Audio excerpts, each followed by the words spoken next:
Na minha frente está o Redmi Pad 2 e hoje eu gostaria de mostrar onde você pode localizar todos os seus downloads.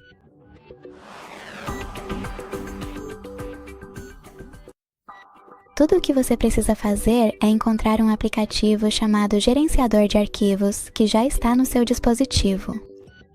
Quando encontrá-lo, clique nele. Depois, role tudo para baixo à esquerda. Toque em transferências e downloads aqui. E como você pode ver, todos os meus arquivos baixados estão aqui.